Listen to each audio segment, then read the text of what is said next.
Ujian promosi untuk mencapai gelar doktor dalam bidang ilmu hukum bagi Saudari Cindy Nadia Sampelan dengan judul disertasi Status Hukum Hak Milik Atas Tanah Pasca Bencana Alam di Sulawesi Tengah.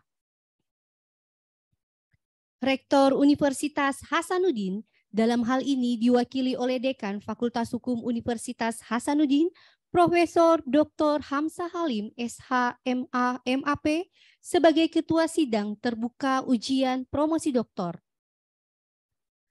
Ketua Sidang, promotor, kopromotor, dan para penguji dipersilahkan untuk memasuki ruang ujian promosi. Hadirin dipersilahkan berdiri.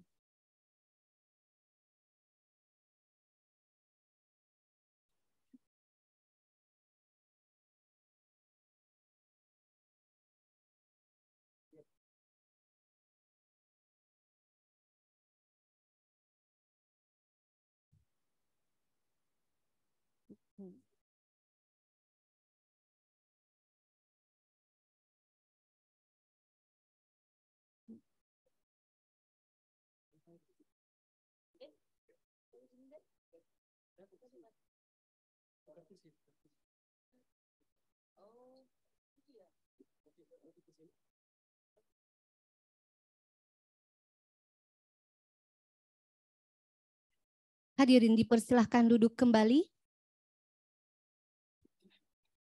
Para tamu undangan yang hadir secara daring dipersilahkan untuk mengaktifkan kamera.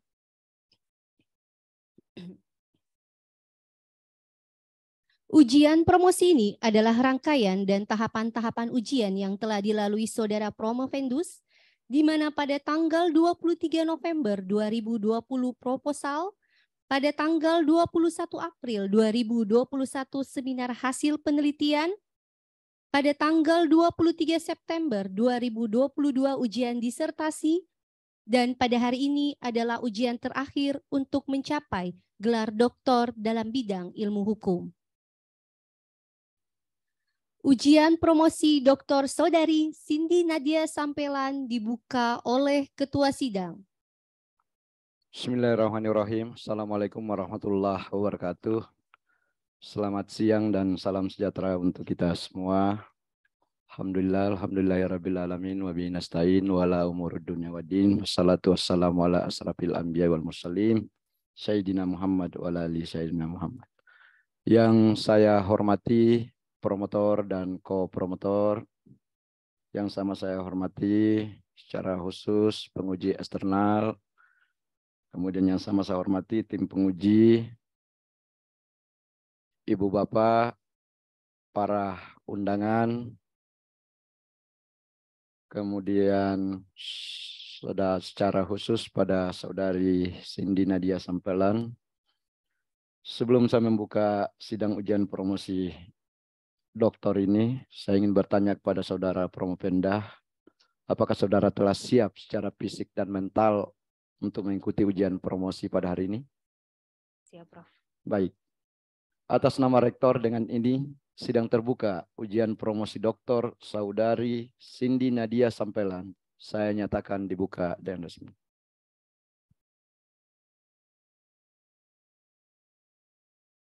Sebelum saya mempersilakan promotor untuk memperkenalkan Saudara Promovenda, izinkan saya terlebih dahulu untuk memperkenalkan tim promotor, penguji eksternal, serta penguji internal. Bertindak selaku promotor yang amat terpelajar, Ibu Profesor Dr. Farida Fatitingi SHM Hum.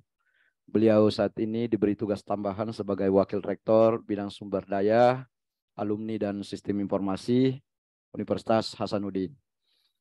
Selanjutnya bertindak sebagai ko-promotor yang amat terpelajar Bapak Dr. Kahar Lahaya SHM Hum. Saat ini beliau diberi tugas tambahan sebagai Direktur Pusat Studi Keagrarian ya, Pak Dr. Kahar. Ya, baik. Dan selanjutnya bertindak sebagai ko-promotor yang amat terpelajar Ibu Dr. Sri Susanti SHMH. Saat ini beliau diberi tugas tambahan sebagai Ketua Program Studi Notariat pada Fakultas Hukum Unhas. Kemudian bertindak selaku penguji eksternal yang amat terpelajar Bapak Profesor Dr. Sujito SH MSI, beliau guru besar dari Fakultas Hukum Universitas Gadjah Mada. Terima kasih Prof sudah berkenan untuk memenuhi undangan kami. Selanjutnya bertindak selaku penguji yang amat terpelajar Bapak Profesor Dr. Insinyur Abrar Saleng SHMH. Beliau adalah guru besar pada Departemen Hukum Keperdataan. Kemudian bertindak selaku penguji yang amat terpelajar Bapak Profesor Dr. Aminuddin Saleh SHMH. Ini kalau saya mau bacakan perkenalkan beliau dengan biodata jabatan ini, waduh, panjang ini. Yang jelas saya ingin katakan bahwa beliau pernah melampaui kewenangannya Rektor UNAS karena rektor di beberapa provinsi. Membawahi rektor di beberapa provinsi, Sulawesi, Papua, dan Maluku kalau tidak salah Prof ya. Selanjutnya bertindak selaku penguji yang amat terpelajar Ibu Profesor Dr. Andi Suryaman Mustaripide SHMH. Saat ini beliau diberi tugas tambahan sebagai Ketua Departemen Hukum Acara pada Fakultas Hukum Unhas. Kemudian bertindak selaku penguji yang amat terpelajar Bapak Dr. Sudirman Saad SHMH. Beliau saat ini adalah Deputi Investasi pada Otorita Pengelola Batam ya. Ya, beliau barangkali berhalangan. Saya kira itu, dan untuk selanjutnya saya silakan pada promotor untuk memperkenalkan Profendus tidak lebih dari 5 menit. Silakan Prof. Baik, terima kasih Pak Dekan. Assalamualaikum warahmatullahi wabarakatuh. Selamat siang, salam sejahtera untuk kita semua. Yang saya hormati Dekan Fakultas Hukum Universitas Hasanuddin, Bapak Profesor Dr. Hamzah Halim, SHMH, MHP, dan yang saya hormati tentunya penguji eksternal yang amat pelajar Bapak Profesor Dr. Sujito. Beliau juga adalah penguji eksternal saya waktu saya promosi doktor, sama seperti Anda saat ini. Yang saya hormati seluruh tim promotor dan tim penguji, Bapak Ibu tim penguji yang hadir pada kesempatan ini, dan tentunya Bapak Ibu tamu undangan yang saya muliakan, khususnya kepada keluarga dari Promovendus yang hadir khusus ya, ayahanda tercinta hari ini dan juga suami ya yang hadir pada kesempatan ini. Baik, saya akan memperkenalkan saudara Promovendus. Nama lengkap Cindy Nia Nadia Sampelan, SHMKN, ya. Lahir di Toli-Toli, 22 Oktober 1987. Saya ada kenangan terkait dengan Toli-Toli. Dulu waktu kami masih mahasiswa baru ditanya oleh senior kami, siapa yang berasal dari luar Sulawesi. Terus si yang satu ini angkat tangan. Langsung ditanya, dari mana? Dari Toli-Toli. Jadi dia kira mungkin pikirannya lah Sulawesi Selatan ya. Ya. Saya ingat sekali di tahun 85. Rumah di Jalan Dentada nomor 6, Kelurahan Tolu Selatan, Kecamatan Palu Timur, Kota Palu, Provinsi Sulawesi Tengah. Pekerjaan sehari-hari adalah sebagai notaris PPAT di Kabupaten Banggai, Laut ya, jadi seberang lautan sana ya. Dan anak ada 2 ya. Kok enggak ada nama suami di sini? Kenapa enggak ditulis? Nama anak Jaden Matthew Erlangga dan Scarlett Christabel. Susah betul namanya ini ya. Baik, pendidikan ditempuh di SD di Palu, di Sulut ya. Advent Korombasan, kemudian SMP di Sulteng, di Toli-Toli, lalu kemudian SMA Advent Tompaso Sulut 2002-2005, dan kemudian sarjana hukum di Universitas Tadulako Palu ditempuh 2005-2009, lalu kemudian magister kenotariatan Universitas Airlangga Surabaya 2009 sampai 2011, dan saat ini insya Allah mudah-mudahan semuanya berjalan lancar dan sebentar lagi saudara dapat meraih predikat tertinggi di bidang akademik. Saya kira itu perkenalan singkat dari kami. Terima kasih. Assalamualaikum warahmatullahi wabarakatuh. Waalaikumsalam warahmatullahi wabarakatuh. Terima kasih promotor yang amat terpelajar Ibu Profesor Dr. Farida Patitinggi SHM Hum. Dan untuk selanjutnya saya akan persilakan pada saudari Promopenda untuk mempresentasikan ringkasan disertasinya tidak lebih dari 20 menit dimulai dari sekarang. Silakan. Assalamualaikum warahmatullahi wabarakatuh. Selamat siang dan salam sejahtera untuk kita sekalian. Puji Tuhan, terima kasih untuk kesempatan yang diberikan kepada kami. Izin saya share screen, Prof.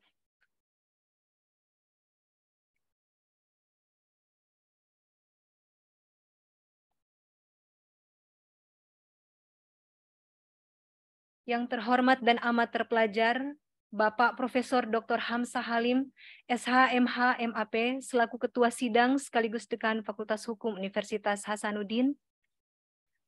Yang kami hormati tim promotor, dengan kasih kami sebut yang amat terpelajar, Ibu Profesor Dr. Farida Patitingi, SH, MHum, selaku promotor.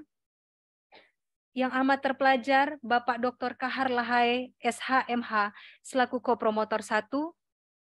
Dan yang amat terpelajar, Ibu Dr. Sri Susyanti Nur, SH, MH, selaku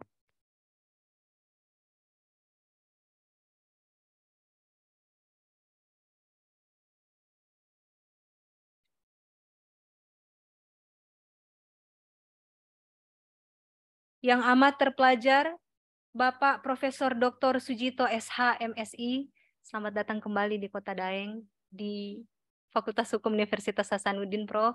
Terima kasih sudah mau menghadiri undangan saya dan juga Fakultas Hukum. Yang amat terpelajar, Bapak Profesor Dr. Abrar Saleng, SHMH. Yang amat terpelajar, Ibu Profesor Dr. Andi Suryaman Mustari Pide, SHMH. Dan yang amat terpelajar, Bapak Dr. Sudirman Saad, SHMHum. Peristiwa gempa pada tanggal 28 September 2018 di Kabupaten Donggala, Kota Palu, Sigi, dan Parigi Motong yang mengakibatkan tsunami dan likuifaksi yang menyebabkan kerusakan terhadap tanah milik warga serta dokumen kepemilikan tanah yang rusak atau hilang. Gempa bumi pada tanggal 28 September banyak menimbulkan kerugian. Kerusakan tanah milik tersebut berpotensi menjadi tanah musnah, sehingga diperlukan kepastian hukum terhadap fisik tanah dan segala alas hak yang melekat di atasnya. PP nomor 18 tahun 2021 dan Permen Agraria Kepala BPN nomor 17 tahun 2021 menghendaki kepastian hukum terhadap tanah terdampak bencana, apakah musnah atau tidak, serta tindakan yang harus dilakukan. Dasolannya tadi, mohon maaf, dan daseinnya, sejumlah tanah terdampak bencana tsunami dan likuifaksi di Kota Palu dan Kabupaten Sigi belum mendapat kepastian hukum terkait fisik tanah dan alas milik atas tanah apakah musnah atau tidak. Situasi tersebut menimbulkan ketidakpastian hukum terhadap kepemilikan tanah terdampak bencana yang dapat memicu konflik sosial dan masalah hukum serius.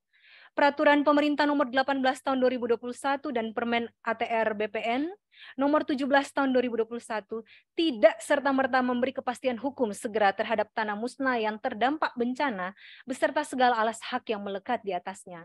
Legal issue, kepastian hukum tanah musnah dan ketidakberlakuan segala alas hak yang melekat di atasnya sebagai kesatuan norma. Yang menjadi rumusan masalah yang pertama, bagaimana terminologi tanah musnah dan tanah tidak musnah dalam konteks hukum pertanahan? Yang kedua, bagaimanakah peran pemerintah dalam memberikan perlindungan dan kepastian hukum terhadap status kepemilikan hak atas tanah yang terdampak bencana likuifaksi di Kota Palu dan Kabupaten Sigi?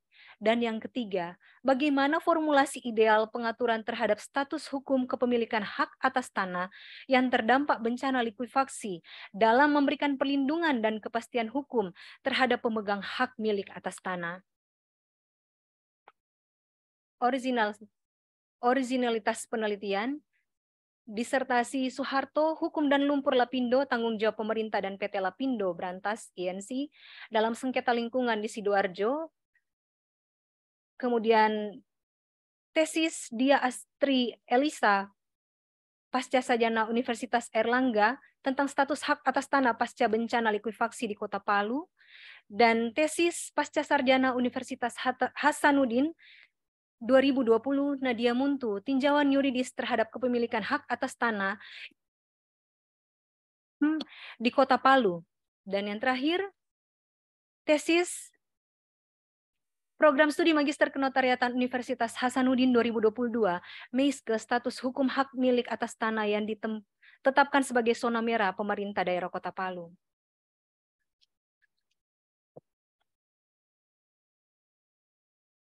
Status hukum hak milik atas tanah, kerangka berpikir, status hukum hak milik atas tanah pasca bencana alam di Sulawesi Tengah. Yang pertama, tanah musnah dan tanah tidak musnah menurut ketentuan hukum pertanahan, tanah musnah, tanah tidak musnah. Yang kedua, perlindungan dan kepastian hukum terhadap status kepemilikan hak atas tanah. Yang pertama, pendataan ulang, identifikasi, inventarisasi. Kedua, menetapkan kriteria musnah seluruhnya, musnah sebagian, dan zona rawan bencana. Ketiga, relokasi. Keempat, rekonstruksi.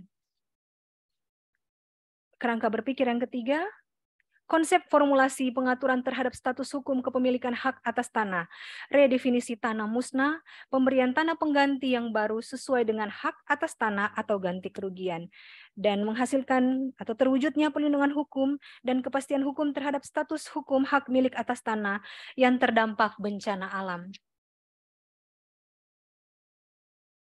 Metode penelitian, normatif didukung data empiris, pendekatan penelitian secara perundang-undangan, konseptual dan kasus, dan bahan hukum dan teknik pengumpulannya secara primer, data lapangan, data sekunder, perundang-undangan kepustakaan. Hasil penelitian dan pembahasan.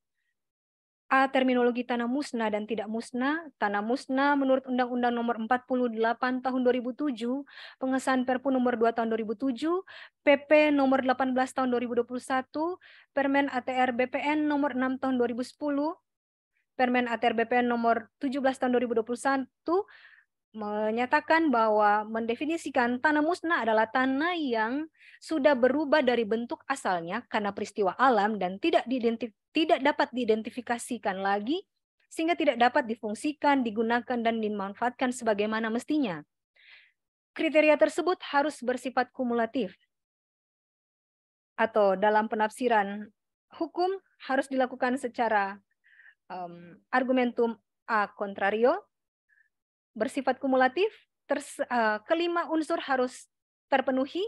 Sebaliknya, apabila satu atau lebih unsur di atas tidak terpenuhi, maka tanah tersebut tidak atau belum dikatakan sebagai tanah musnah, meskipun tingkat kerusakannya parah. B. Perlindungan hukum dan kepastian hukum hak milik atas tanah terdampak bencana. Kantor Wilayah BPN Provinsi Sulawesi Tengah melalui surat pemberitahuan nomor 250/72.AT.02.02/2 Romawi /2020 tertanggal 24 Februari yang ditunjukkan kepada Kepala Kantor BPN Kota, Kabupaten Sigi, dan Kabupaten Donggala memuat klasifikasi tanah terdampak bencana dalam 3 bagian. Yang pertama, objek tanah menjadi musnah seluruhnya dengan yang terkena tsunami maupun abrasi air laut, namun sertifikat masih ada di tangan pemegang hak. Kedua, objek tanahnya musnah sebagian dan sertifikatnya masih di tangan pemegang hak. Dan yang ketiga, objek tanah ada namun masuk dalam daerah zona merah berdasarkan peta zona rawan bencana. Surat tersebut tidak berkepastian hukum karena tidak didukung dengan surat keputusan yang berisi penetapan hapusnya hak milik atas tanah terhadap tanah milik warga yang dinyatakan musnah akibat bencana sesuai amanat Permen ATR BPN Nomor 17 Tahun 2021. Hal ini berdampak hukum terhadap segala aktivitas di atas tanah terdampak bencana tersebut oleh pemegang hak milik atas tanah sehingga berpotensi memicu konflik baik antar warga masyarakat maupun antar pemegang hak milik atas tanah dengan negara atau pemerintah. Formulasi ideal yang pertama, penataan regulasi pertanahan terhadap tanah berdampak bencana. Perundang-undangan di bidang pertanahan seyogyanya tidak hanya memberi definisi atau membuat kriteria tanah musnah, namun harus juga memberi kepastian hukum terhadap dokumen hak milik atas tanah yang dinyatakan musnah akibat bencana. Agar memberi kepastian hukum segera, maka norma yang menegaskan musnahnya suatu tanah milik harus diikuti dengan pernyataan ketidakberlakuan segala alas hak yang menyangkut tanah musnah tersebut melalui ketetapan tertulis dari kantor pertanahan setempat. Formulasi ideal yang kedua, perlindungan hukum. Hak atas tanah merupakan bagian dari hak ekosop. Pasal 9 UU-PA, tiap warga negara Indonesia baik laki-laki maupun perempuan memiliki atau mempunyai kesempatan yang sama untuk memperoleh suatu hak atas tanah serta mendapat manfaat dan hasilnya. Kemudian hakikat pemberian tanah pengganti kepada warga pemegang hak milik atas tanah yang dinyatakan musnah karena musnahnya tanah tersebut disebabkan oleh force majeure. Konsepsi hak atas tanah yang pertama, tujuan negara alinea keempat Undang-Undang Dasar 1945 untuk kesejahteraan rakyat. Kemudian diturunkan dalam pasal 33 Undang-Undang Dasar 1945, hak menguasai negara atas bumi, air, dan seterusnya menjadi tanggung jawab untuk mengelola. Kemudian tanggung jawab negara ada di dalam Undang-Undang Nomor 32 2009, Undang-Undang Nomor 3 tahun 2020, Undang-Undang Nomor 41 tahun 99 mengenai sumber daya air. Kemudian yang menjadi objek penelitian kami, Undang-Undang Nomor 5 tahun 1960, yaitu hak atas tanah pasal 9 ayat 2 dan menimbulkan kewajiban untuk distribusi tanah. Formulasi ideal berikutnya, ganti rugi kepada warga pemegang hak milik atas tanah dengan nilai yang sepadan dengan nilai tanah ada 3 alasan. Yang pertama, tanah memiliki nilai histori dan sosiologi ekonomi. Pasal 28A Undang-Undang Dasar Negara Republik Indonesia tahun 1945. Kedua, penarikan pajak atas tanah oleh negara. Penarikan pajak atas tanah tersebut seyogyanya memuat kewajiban perlindungan hukum negara terhadap pemegang hak milik. Oleh karena tanah musnah diakibatkan karena situasi force majeure. Kemudian force majeure tadi, musnahnya tanah tersebut akibat bencana alam, bukan karena aktivitas manusia atau human activity atau kesalahan manusia human error. Tiba pada kesimpulan penutup, norma tanah musnah terhadap Undang-Undang 48 tahun 2007, Peraturan Kepala Badan Pertanahan Nomor 6 tahun 2010, dan beberapa peraturan lainnya, tanah musnah sebagai tanah yang sudah berubah dari bentuk asalnya karena peristiwa alam dan tidak dapat diidentifikasi lagi, sehingga tidak dapat difungsikan, digunakan, dan dimanfaatkan sebagaimana mestinya. Kedua, instansi pertanahan di Kota Palu, Kabupaten Sigi belum memberikan kepastian hukum terhadap kondisi fisik tanah terdampak bencana beserta segala alas haknya. Dan formulasi ideal yang pertama, meredefinisi tanah musnah dengan menyertakan ketidakberlakuan segala alas hak yang melekat di atasnya.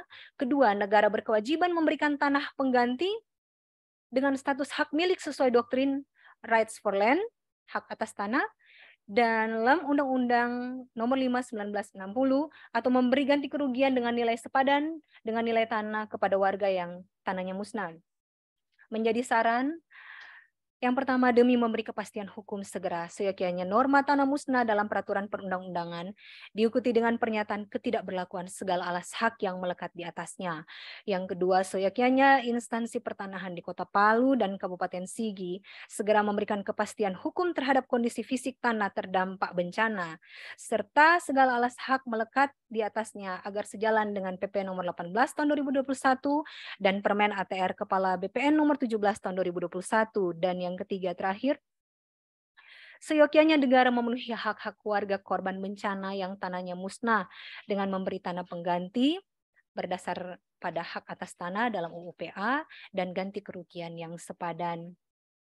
Keadilan adalah memberikan apa yang menjadi haknya. Sekian dan terima kasih.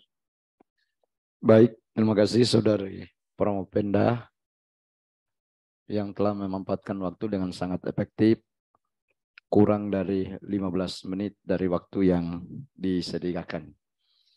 Baik, sebelum saya mempersilakan promotor, ko-promotor, dan para penyanggah mengajukan sanggahan, lebih awal saya ingin mengingatkan bahwa menurut peraturan rektor, ujian promosi doktor ini hanya berlangsung kurang lebih 2 jam dan waktu sudah dipergunakan oleh Promovenda kurang lebih 30 menit mulai dari awal pembukaan. Sehingga saya berharap setiap tim penilai memanfaatkan waktu maksimal tidak lebih dari 5 menit, terkhusus dan terkecuali kepada penguji eksternal. Mohon menyesuaikan Prof. Baik, kesempatan pertama saya mengundang ko-promotor yang amat terpelajar, Bapak Dr. Kahar Lahaye, SHM. Silakan. Ya, terima kasih. Assalamualaikum warahmatullahi wabarakatuh. Waalaikumsalam. Yang terhormat Ketua Dewan Penguji, Bapak Profesor Dr. Hamzah Halim SH MH MAP, dan juga adalah sebagai Dekan Fakultas Hukum Unhas. Yang terhormat Ibu Profesor Dr. Farida Patiting SH Ilkum selaku promotor. Yang terhormat Ibu Dr. Susantinur SH MH selaku ko-promotor. Yang terhormat Bapak Profesor Dr. Sujito SH MSI. Jadi beliau juga adalah penguji eksternal saya ya ketika saya ujian. Terima kasih Prof. Yang terhormat Bapak Profesor Dr. Insinyur Abra Saleh SH MH.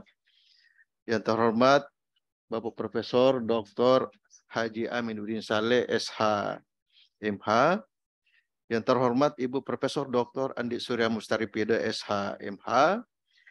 Yang terhormat Bapak Dr. Sudirman Saad SH MHum selaku penguji. Para hadirin dan saudara Promovenda, saudara Cindy Nadia Sampelan. Jadi saudara mengajukan disertasi saudara untuk diujikan pada hari ini ya. Dengan judul Status Hukum Hak Milik Atas Tanah pada Pasca Bencana Alam di Sulawesi Tengah. Ya. Saudara, jadi peristiwa alam itu artinya kan peristiwa yang terjadi karena faktor alam ya. Jadi tidak ada campur tangan manusia dan itu sudah ditentukan oleh Allah Subhanahu wa taala selaku pemilik semuanya langit dan bumi ini ya. Tapi itu akan menjadi pembelajaran bagi kita sebagai manusia ya. Di judul yang saudara ajukan ini mempertanyakan yang mana sih tanah musnah itu ya. Bahkan saudara mengatakan Permen ATR 17 tahun 2021 belum memenuhi syarat atau belum memberikan kepastian hukum mengenai tanah musnah karena tidak ada penetapan ya. Nah, itu aja saudara tambahkan penetapan dan itu dianggap sebagai suatu temuan. Jadi bukan hanya didefinisikan saja, tetapi harus ada tindakan hukum lain untuk menetapkan bahwa bidang tanah itu adalah tanah musnah. Ya. Oke, saudara Cindy, jadi kita sudah lama berinteraksi ya dalam hal proses pembimbingan, tetapi saya tetap harus bertanya ya sebagai penguji pada hari ini. Ya. Yang pertama, karena waktu kami hanya 5 menit ya, jadi peristiwa tanggal 28 September 2008 itu adalah peristiwa yang sangat menyentakkan sebenarnya ya karena bukan hanya peristiwa alam biasa tapi sangat luar biasa ya. Banyak orang meninggal, kemudian dari sisi pertanahan banyak bidang-bidang tanah yang tidak teridentifikasi, lalu saudara mengatakan kemungkinan itu adalah tanah musnah. Di ujian prapromosi yang lalu ada faktor yang harus diingat sebenarnya itu dalam kaitannya untuk perlindungan masyarakat pasca bencana. Ya, jadi di situ kan ada 3 kriteria kalau tidak salah berkaitan dengan zona-zona. Jadi ini ada kaitannya dengan penataan ruang ya. Jadi ini nanti kita akan lihat bagaimana peran pemerintah daerah di dalam mengatur atau merevisi tata ruangnya pasca adanya bencana alam. Ini di tagihan pertama saya akan minta penjelasan saudara. Tindakan pemerintah Kota Palu, ini kan ada 4 kabupaten Palu, Sigi, Parigi Motong, kemudian apalagi satu Donggala ya yang terkena dampak. Tapi yang besar itu kan sebenarnya tidak semua ya, kan ada yang ada di pinggir laut, seperti di Pantai Talisa itu kan banyak tanah yang hilang karena tenggelam. Kemudian di Palu Kota, termasuk Sigi, ada Balaroa, ada Petobo dan sebagainya. Di antara lokasi-lokasi ini menurut saudara yang mana paling banyak dampak atau terkena dampak sulitnya mengidentifikasi tanah musnah? Silakan. Terima kasih Pak atas kesempatan diberikan kepada saya. Untuk yang sangat sulit untuk mengidentifikasi, wilayah yang sangat sulit untuk identifikasi tanah musnah itu Petobo. Tiga-tiganya tempat Pak. Soalnya 3 kondisi itu berbeda. Sigi juga berbeda. Kalau Sigi seperti air mengalir, tanahnya tetap ada, ya mengalir. Kalau Petobo tanahnya ya jatuh, dan kalau untuk Balaroa tanahnya jatuh, untuk Petobo seperti di mix tanahnya timbul Pak. Seperti itu. Jadi yang menjadi alasan kesulitan itu apa? Mengidentifikasinya. Kan ini harus ada kepastian kan, tadi sudah mengatakan harus ada kepastian. Kalau identifikasi tidak pasti, tentu tidak akan melahirkan kepastian. Coba.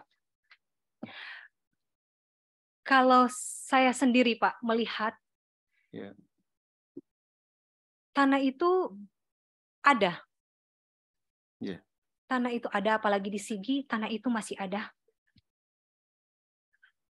Dia bergeser. Kalau untuk Petobo sendiri, kalau mau diidentifikasi tanah musnah, bisa dikategorikan tanah musnah Pak. Begitu juga dengan Balaroa. Tapi apalah dayanya saya Pak, karena saya bukan pemerintah, saya tidak bisa menetapkan tanah itu musnah atau tidak. Untuk itu disertasi saya meminta pemerintah untuk menetapkan. Kenapa begitu sulit mereka menetapkan tanah itu masuk kategori tanah musnah atau tidak?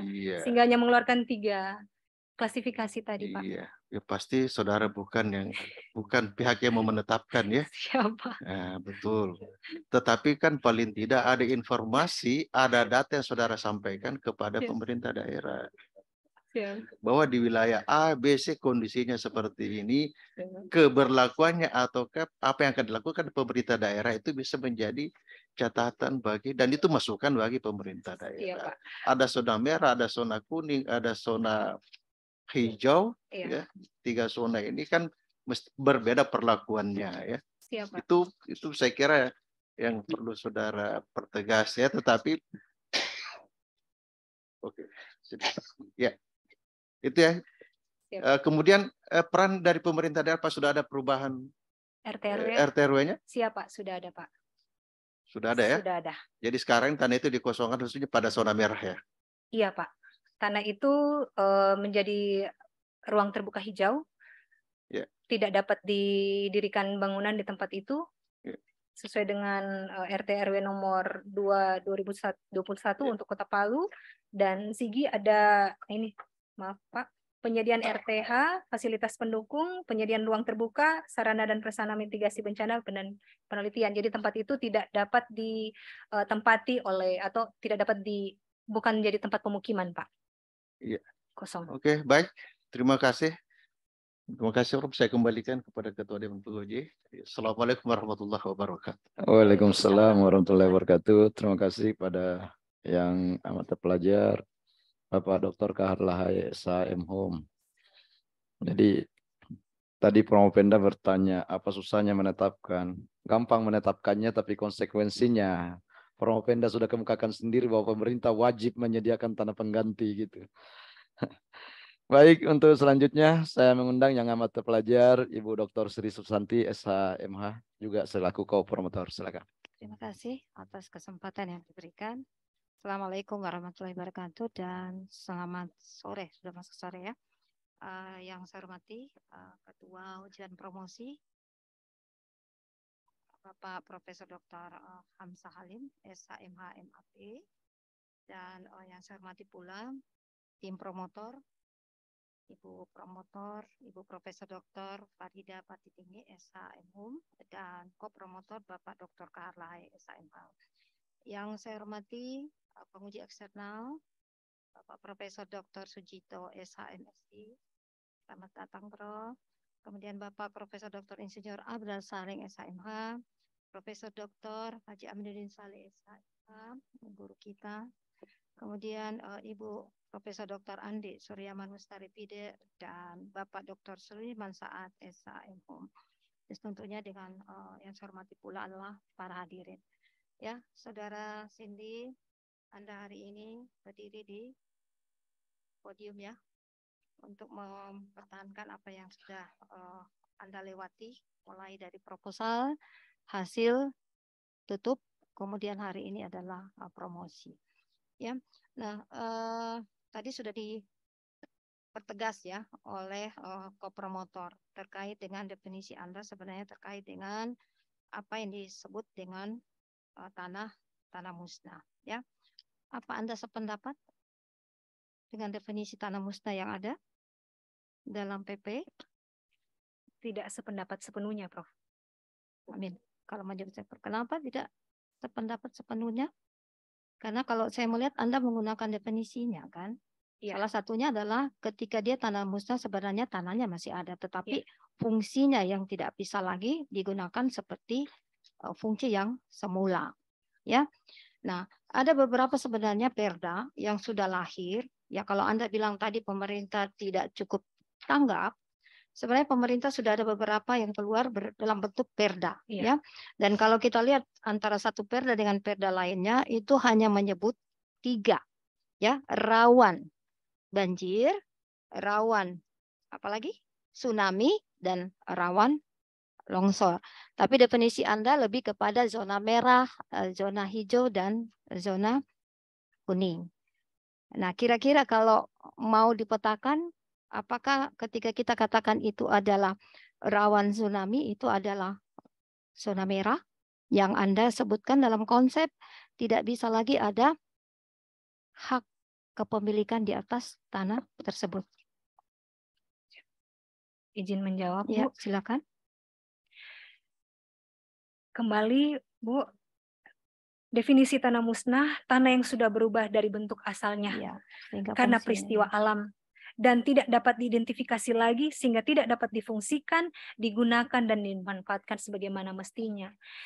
Jika disebabkan oleh tsunami dan tanah itu hilang, tidak bentuknya sudah berubah, tidak dapat identifikasi, memenuhi persyaratan yang saya sebutkan tadi, maka tanah itu dapat dikategorikan tanah musnah. Apa dia masuk dalam zona merah? Siap, Bu. Oke, jadi supaya konsisten ya. Jadi ketika kita merujuk perdanya dengan klasifikasi seperti ini, Anda mendefinisikan lagi bahwa itu masuk kaitannya dengan zona merah yang menjadi kategori tanah musnah. Ya, baik. Nah, kemudian satu lagi pertanyaan. Sebenarnya bukan pertanyaan, saya ingin Anda mengklarifikasi. Di ujung tadi presentasi Anda katakan bahwa pemerintah setempat masih kurang tanggap. Ya. Nah, kalau saya melihat memang bukan kurang tanggap, sudah ada ya, sudah ada proses untuk pemulihan kembali, tetapi memang itu menjadi pekerjaan raksasa untuk di sana. Nah, yang saya lihat sudah ada hunian tetap yang dibagi, kemudian juga sudah ada ganti rugi, ya. Nah, hanya saja mungkin yang belum ada adalah di sini termasuk tanah-tanah pengganti, karena pemerintah Palu itu masih belum siap untuk menata kembali, dalam hal menata kembali terkait dengan zona tadi, terkait juga dengan status-status tanah yang sudah masuk dalam kategori tanah musnah, ya. Nah, jadi saya inginkan Anda barangkali mempertegas lagi seperti apa konsep yang seharusnya dilakukan dengan mengingat perkembangan yang sudah ada yang dilakukan oleh pemerintah. Baik, Bu, terima kasih. Kembali ke hak menguasai negara, Bu. Di mana negara dalam hal ini pemerintah provinsi dan kabupaten, Kota Palu, Sigi yang terdampak bencana, wajib memberikan wajib atau bertanggung jawab terhadap peristiwa yang terjadi di tahun 2018. Sehingga yang saya tawarkan yaitu memberikan tanah pengganti ataupun memberikan ganti kerugian yang nilainya sepadan. Kalau yang Ibu sampaikan tadi, hunian tetap ya. Iya, Ya. Huntap-Huntara Ya. untuk saat ini mereka tidak memiliki status hak milik, Bu. Mereka hanya HGB karena itu di atas tanah milik orang lain. Ya, seperti itu. Jadi sepertinya jadi harus rekomendasi juga dari HGB bisa ditingkatkan menjadi hak milik ya. Iya, saya kira semestinya. saya cukup. Ketua, saya Terima kasih. silakan kembali. Terima kasih. Assalamualaikum warahmatullahi wabarakatuh. Waalaikumsalam warahmatullahi wabarakatuh. Terima kasih yang amat terpelajar Ibu Dr. Sri Susanti Nur, SHMH. Kira beliau menghendaki penajaman pada konsep temuan ya. Silakan Promopenda kalau mau minum sebelum saya mempersilakan ke penguji eksternal yang tidak dibatasi waktunya.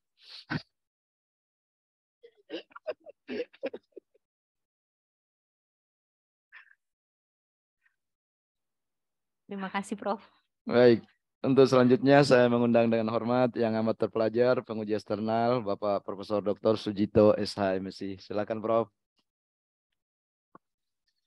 Baik, terima kasih. Bismillahirrahmanirrahim. Assalamualaikum warahmatullahi wabarakatuh. Tampaknya penguji eksternal ini agak ditakuti. Sehingga ketua sidang pun memberikan kesempatan untuk minum dulu, menyiapkan mental dulu gitu. Barangkali memang penampilan saya selalu menakutkan itu ya. Baik. Yang saya hormati, yang amat terpelajar, sekaligus Ketua Sidang, Dekan Fakultas Hukum Universitas Hasanuddin, Profesor Dr. Hamzah Halim SHMH. Yang saya hormati tim promotor, pertama yang amat terpelajar, Profesor Dr.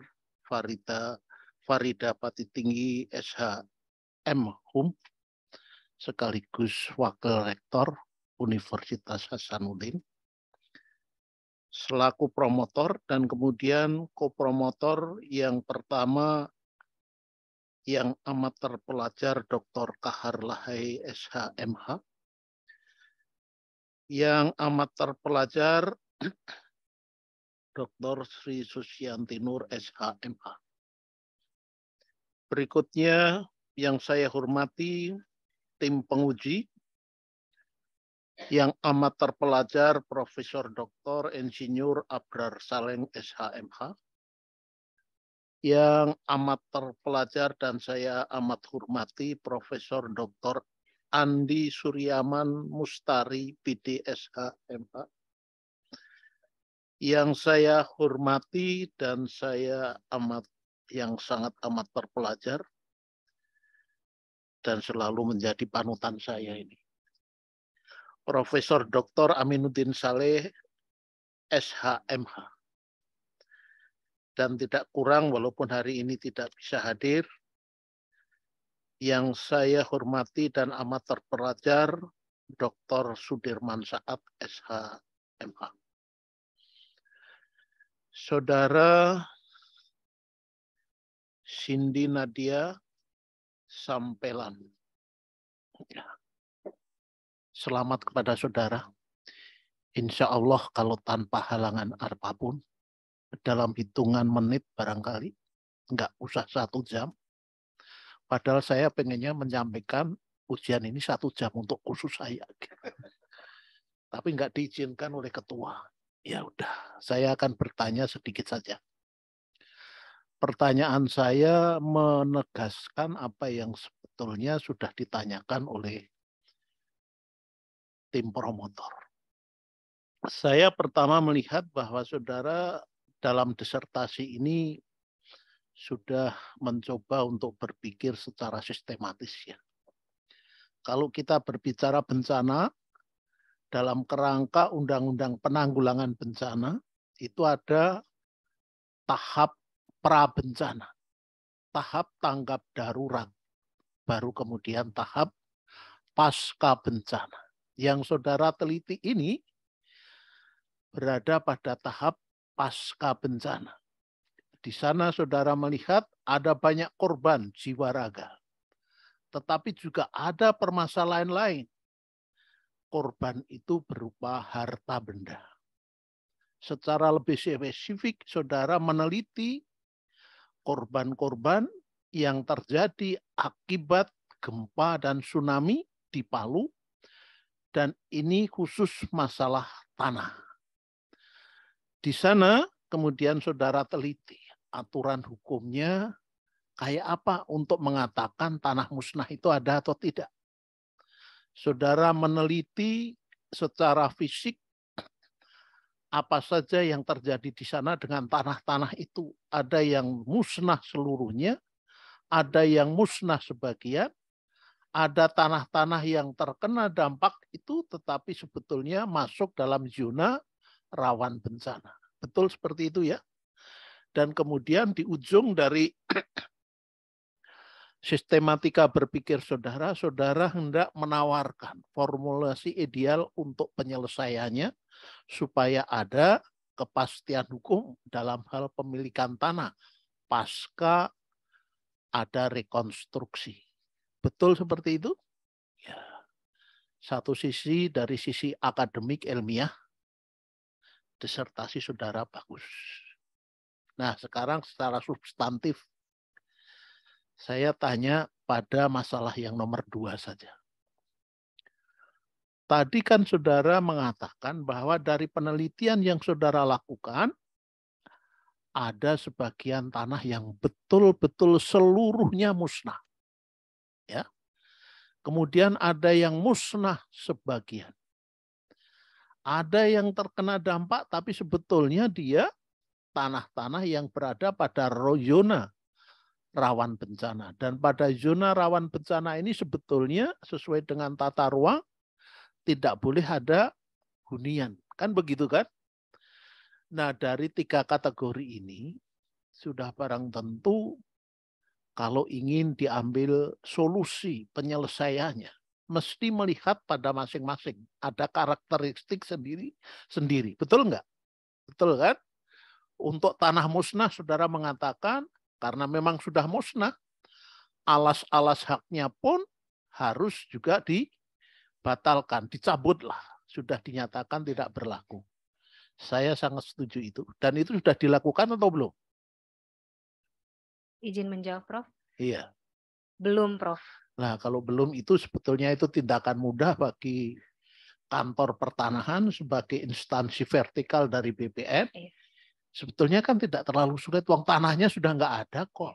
Masih ada sertifikatnya. Ini harus segera dinyatakan tidak berlaku. Itu kan yang paling sederhana. Ya, tapi itu yang sederhananya aja belum bisa dilakukan oleh pemerintah daerah, dalam hal ini kantor pertanahan. Begitu ya? Izin, Prof. Iya. Yang terjadi saat ini di lapangan, mereka sudah melakukan pendataan. BPN dalam hal ini melakukan pendataan. Yang saya lihat kemarin waktu saya turun ke lapangan, masyarakat sendiri yang berinisiasi untuk datang ke BPN membawa sertifikat mereka. Namun dalam kenyataannya saya kurang tahu apakah sertifikat mereka dibatalkan atau tidak. Untuk saat ini saya belum memperoleh kepastiannya, Prof. Baik, berarti yang namanya upaya untuk memberikan kepastian hukum untuk tanah-tanah yang musnah seluruhnya sebetulnya sudah ada dilakukan oleh masyarakat maupun oleh pemerintah, tetapi belum mencapai kesepakatan untuk memberikan kepastian hukumnya. Seperti itu ya. Yang nomor 2, yang musnah sebagian. Saudara gambarkan dulu musnah sebagian itu kayak apa?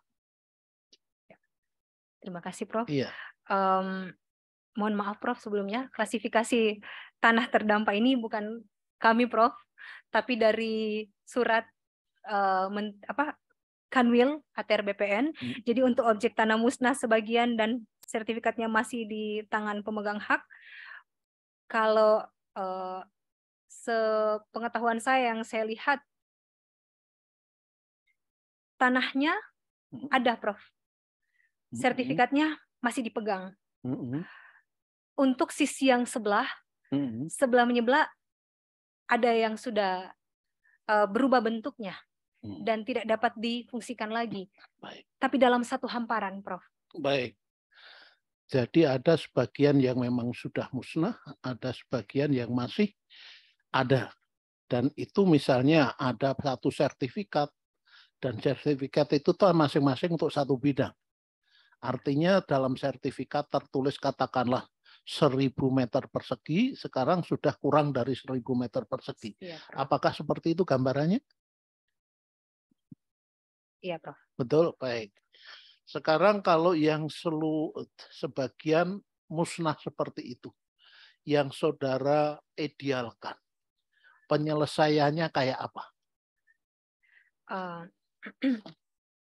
Baik, Prof. Terima kasih. Di dalam Permen ATR BPN nomor 17, sesungguhnya tidak menyebutkan tanah musnah sebagian, tapi musnah.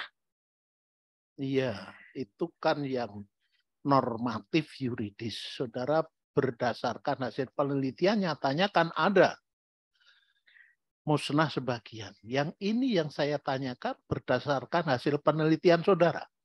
Iya, terima kasih, Prof.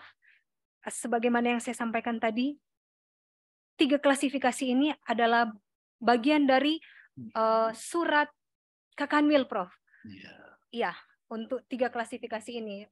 Sehingga disertasi saya memang menekankan adanya kepastian hukum. Sebenarnya tanah ini musnah atau tidak. Bukan lagi dia musnah sebagian atau musnah menjadi musnah seluruhnya dan sertifikat masih dipegang di tangan pemegang atau masuk ke dalam zona merah, Prof.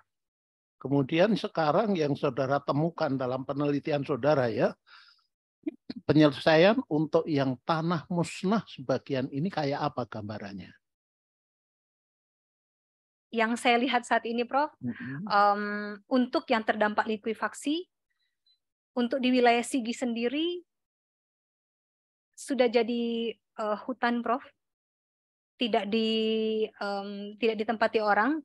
Kalau untuk di wilayah Petobo itu sudah ditutup, memang tidak bisa dipakai lagi.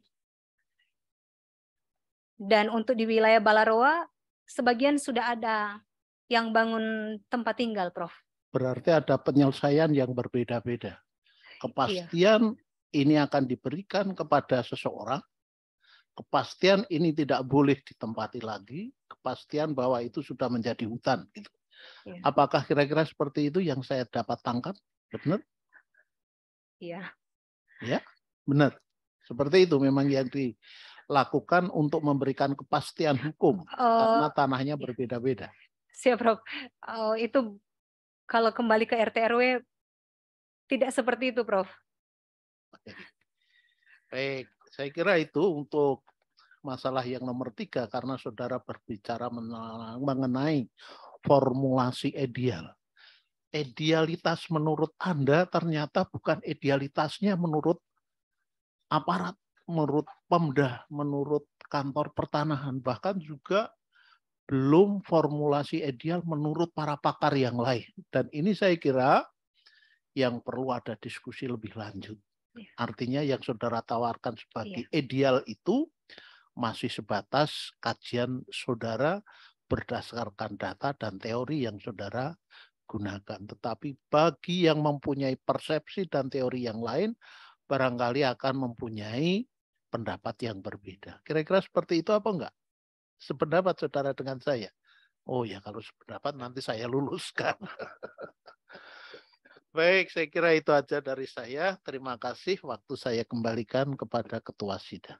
Assalamualaikum warahmatullahi wabarakatuh. Waalaikumsalam warahmatullahi wabarakatuh. Terima kasih pada penguji eksternal yang amat terpelajar, Bapak Profesor Dr. Sujito, SH, MSc. Ternyata Provendanya sudah bijak, Prof. Karena kalau dia berbeda pendapat tadi panjang urusannya. Baik, untuk selanjutnya saya mengundang penguji internal yang amat terpelajar, Bapak Profesor Dr. Insinyur Abrar Saleng, SH, MH. Silakan, Prof. Ya. Bismillahirrahmanirrahim. Assalamualaikum warahmatullahi wabarakatuh. Yang saya hormati Bapak Pimpinan Promosi, dalam hal ini Dekan Fakultas Hukum Universitas Hasanuddin. Yang saya hormati tim promotor, tim penguji khususnya tim penguji eksternal Prof. Sujito dari UGM. Selamat datang kembali di Fakultas Hukum, Prof. Saudara Promopenda, pertama-tama saya memberikan apresiasi atas ujian hari ini karena ini adalah tahapan akhir dari seluruh rangkaian program pendoktoran di Unhas ya. Yang kedua, saya menghargai apa yang Anda tulis ini adalah suatu hal yang cukup menarik ya. Kenapa? Karena ini masih menjadi debatable ya, terutama antara pemerintah dengan kondisi di lapangan. Ya. Saudara Promopenda, kalau menurut Anda, dari definisi tanah musnah itu apa sih sebenarnya esensinya di situ? Silakan.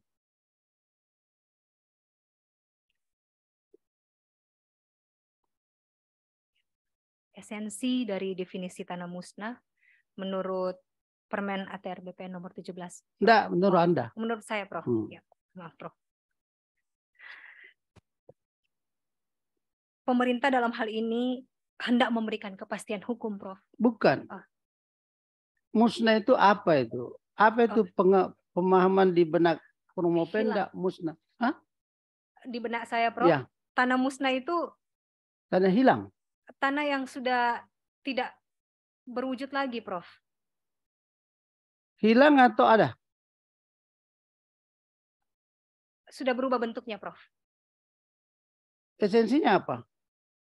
Fisiknya atau fungsinya atau statusnya? Secara fisik dia berubah bentuk. Secara dokumen bisa masih ada, bisa hilang, dan kemudian peruntukannya, Prof. Oke. Sebenarnya filosofinya tanah musnah itu adalah tidak bisa difungsikan, digunakan semestinya. Iya. Oleh karena itu pemerintah harus mencarikan lahan pengganti. Dalam Islam juga itu dikatakan kalau istri permanen tidak bisa berfungsi, itu dimungkinkan cari pengganti.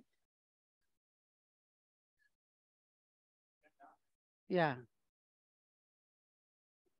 Tetapi kalau suami fisiknya ada tapi tidak berfungsi.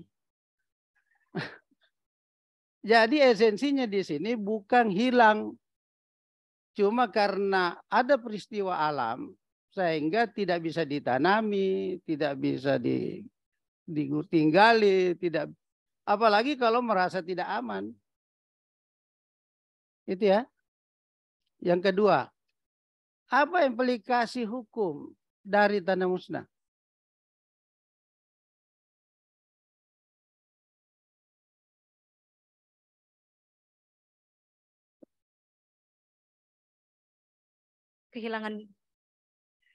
Kehilangan bentuknya, Prof. Dan fungsi. Itu tadi implikasi hukumnya, kepastian hukumnya tidak jelas lagi karena tidak bisa difungsikan. Iya, Prof. Nah, bagaimana misalnya kalau tanah itu yang diagungkan dengan hak tanggungan di bank? Izin, Prof. Yang fokus dari penelitian saya mengenai hak milik tidak ke hak tanggungan, Prof. Tidak, harus ke sana juga. Misalnya saya menjaminkan rumah saya, tanah saya di bank, saya ngambil kredit, lalu kena musnah. Tetapi saya tidak hilang. Tapi yang saya jaminkan tanah saya. Apakah utang saya lunas karena musnah? Siap, Prof. Izin menjawab, Prof. Saya pernah menanyakan hal itu juga, Prof, ke pihak perbankan. Ya. Tanah mereka musnah, maaf, rumah mereka musnah rata-rata KPR, Prof. Tapi mereka masih wajib untuk melakukan pembayaran. Iya, karena orangnya tidak musnah. Siap, Prof. Karena yang minjam orang. Iya. Kecuali asuransi ya. Iya. Dan asuransi, Prof, untuk perjanjian kredit tidak memuat likuifaksi, Prof. Ya. Hanya kebakaran. Itu disarankan itu. Karena Indonesia ini rawan bencana sekarang. Iya. Salah satu itu. Sekarang kan kalau misalnya saya pinjam uang, diasuransikan jiwa saya. Ya. Tapi tidak diasuransikan fisiknya, hanya asuransi kebakarannya. Kalau saya meninggal besok hari, tidak merepotkan ahli waris. Karena utang saya lunas serta-merta. Ya. Bagaimana dengan tanah yang hilang? Nah, itu Anda sebagai notaris harus juga mikirkan itu. Pertanyaan ketiga, implikasi hukum dari tanah musnah dalam kaitannya dengan tata ruang. Kalau musnah itu tadi permanen, seperti di Patobu apa? Ada beberapa yang tidak bisa lagi pokoknya tidak bisa lagi disentuh situ ya. Rawan bencana, zona merah, bagaimana itu dengan tata ruang? Siap, Prof. Untuk RT RW sendiri, Prof, menyingkapi peristiwa 28 September 2018 untuk tanah-tanah yang rawan bencana tidak dapat ditempati, Prof, menjadi zona merah, ya. Hanya menjadi ruang terbuka hijau, dan kalaupun ada pembangunan itu seperti tower listrik bersyarat, Prof. Oke. Tapi udah diubah di tata ruang. Menjadi apa? Dalam bagian-bagian ruang. Ruang terbuka hijau, Prof. Ruang terbuka hijau. Iya. Kalau ruang terbuka hijau itu untuk apa itu? Apa artinya? Untuk fasilitas umum, Prof. Tidak. Tidak bisa diganggu konservasi. Kalau fasilitas umum itu namanya SPU. Ada namanya pariwisata, ada perkantoran, ada bisnis. Nah, itu juga harus itu. Nah, ini yang terakhir ya. Ada berapa kata musnah dalam UU PA?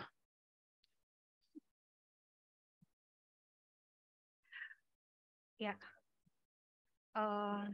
Anda notaris kan? Ya. Nah, silakan. Dalam UU PA kata musnah itu 1, Prof. Hah? Ketika tanah,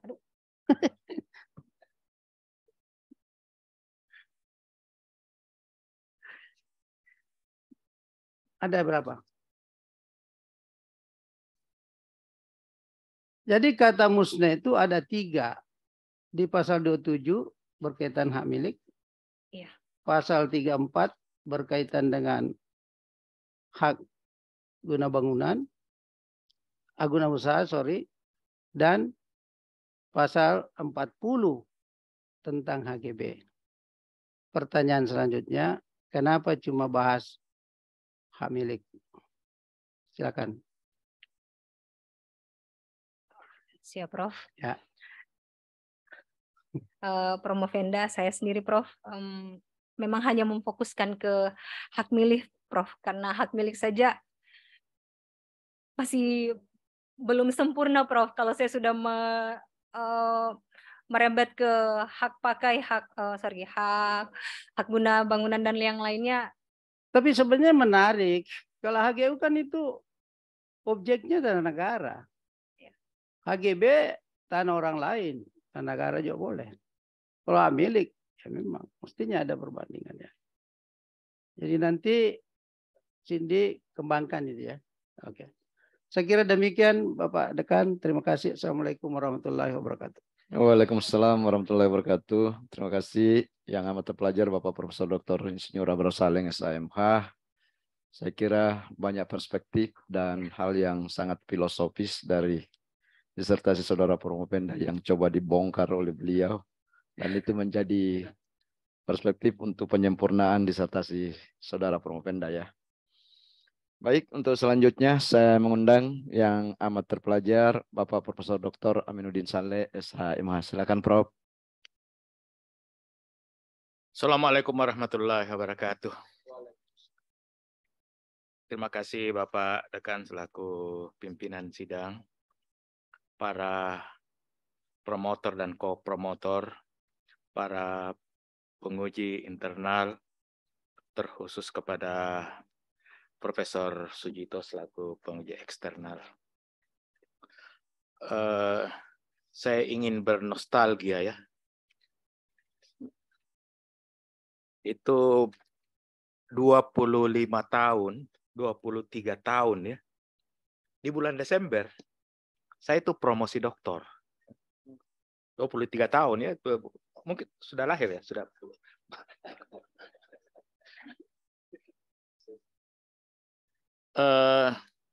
Ada satu pertanyaan dari penguji saya. Saya ingat sekali itu Profesor Franz Likaja.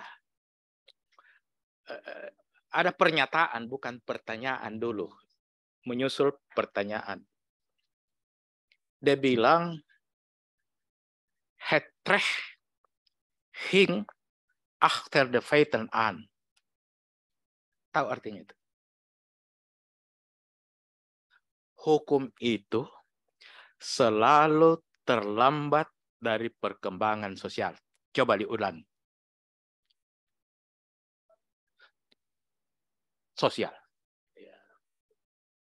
Ini ada gejala yang terjadi sekarang. Itu kemarin disahkan itu apa itu? KUH pidana ya. Itu dirancang pada tahun 1963. Sudah lama sekali ya.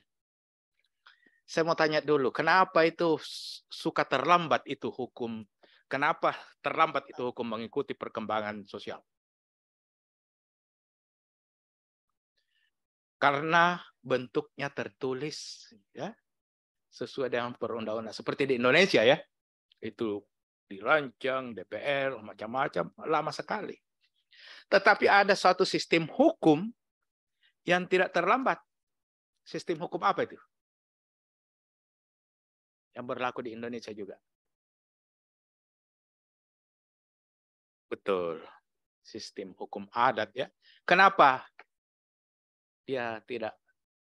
Kenapa bisa mengikuti kenapa dinamis ya? Kenapa bisa mengikuti perkembangan? Iya, karena tidak tertulis, tidak mengikuti apa semua.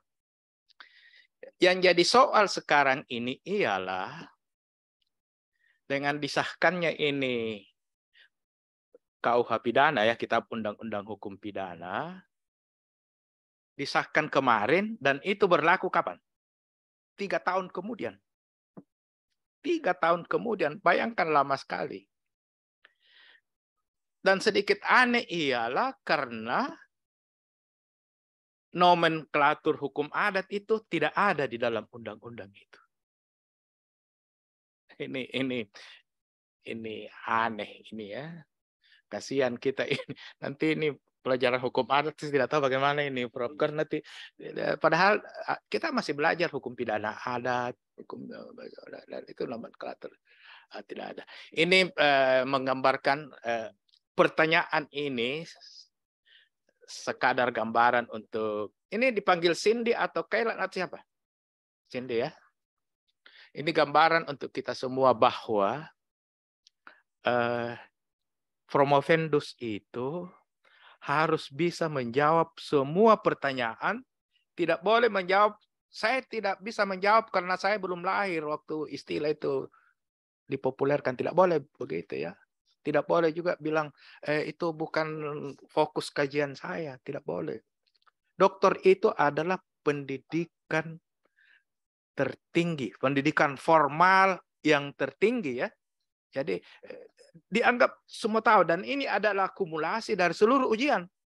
Jadi tidak boleh bilang saya bukan fokus penelitian saya. Tidak harus tahu itu. Karena Anda calon dokter ilmu hukum, jadi harus tahu seperti itu. Jadi ini bukan untuk Cindy saja, tapi untuk seluruh kita ya. Jadi ingat itu ya. Jadi hukum formal itu terlalu tidak dinamis. Hukum adat itu justru dinamis. Itu hukum adat itu diganti dengan hukum yang hidup. Misal tidak ada hukum adat, istilah itu tidak ada deh. Coba periksa nanti di dalam ini menjadi keberatan sebetulnya di dalam hati saya ini. Waduh, di mana saya mau lampiaskan ini ke kekecewaan saya.